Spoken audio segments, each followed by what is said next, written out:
got a 2022 Lincoln Corsair. This is how you open the remote to change the battery. Okay, so what we're gonna do first is flip it over. And right here there is, oh, we're not gonna flip it over. On the front of it, there's a button right here. We're gonna push it with our thumb, and then we're gonna pull out the emergency key, okay? You gotta hold this button down. It's a release right here.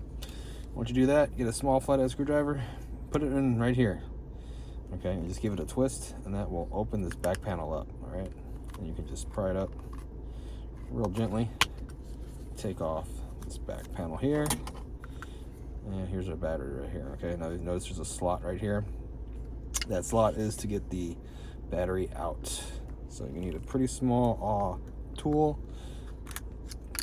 to slide it right out of here. Show you what size the battery is. The battery is a CR2450. Positive sign facing out towards us. It goes in the side like that first. Unlock it in. If you need a battery, check the description box. I'll have batteries there that take you to Amazon, or links that take you to Amazon, and where you get the correct battery size. Then you just get the back panel, put it in the top first, then push it down like that, and then you get the emergency key. Locks in, you're all done. Well, I hope the video was quick and straight to the point. If it was, I'd appreciate if you could hit the like button for me or leave me a comment.